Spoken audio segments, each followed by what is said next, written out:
story starts in my school. ubundi inkuru cyo gutangira atangire mu muji wacu nako ku ishuri ryacu sorry azaba bishye Maybrook Elementary is Maybrook Elementary kindergarten through habamo garidiyene 5th grade. yo mu ciciro cya gatanu ubwo abana biga amagaridiyene n'ababyeyi murera murabizi ngenza baraburigiye n'ikigeno One Wednesday is cyari kuwa gatatu like a normal day for the whole wari kuwa gatatu umeze nk'indi ya gatatu yose School. ku ishuri byari amahoro and they had this teacher who was new. ariko ku ishuri hari umwarimu mushyashya Her name izina rye was Justine Gandy. bamwitaga Justine Gandy Justin Gandy And on this day, uyu munsi rero she was going to her classroom yari agiye mu ishuri ryiwe just like every morning. nk'uko buri gitondo cyose biba bigomba kugenda But today was different. ariko uyu munsi wari utandukanye Today, uyu munsi none of her kids were there. nta n'umwe mu bana yigisha bari mu ishuri nyagasani hey kumve Every other class at that school had all their kids. buri shuri ryose mu kigo abana bigamo bo bari barimo buri mashuri yose abana bayigamo nyine bari bahari The other 3rd grade Mrs. Belt taught was full. ndetse no wa gatatu mwarimu yatekerezaga ko nahari buhagera agasanga huzuye Mrs. Gandy's room was totally empty. ariko mu cyumba cya Mademoiselle Gandhi cyangwa Maîtresse Gandhi ho nta kintu na kimwe cyari kirimo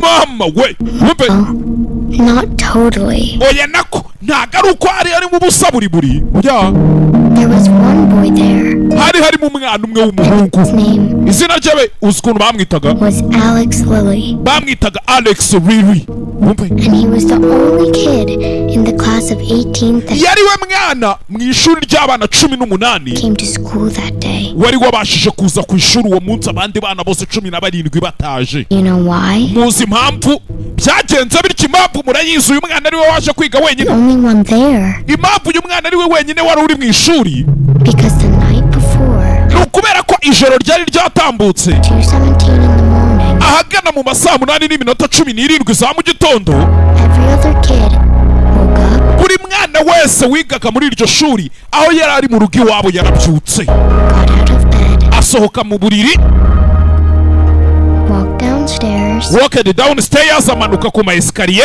opened the front door, afungura umuryango wo ku irembo walked across the front yard, arangije yambuka imbuga y'iwabo the dark, yinjira mu mwijima ahantu and they never came back.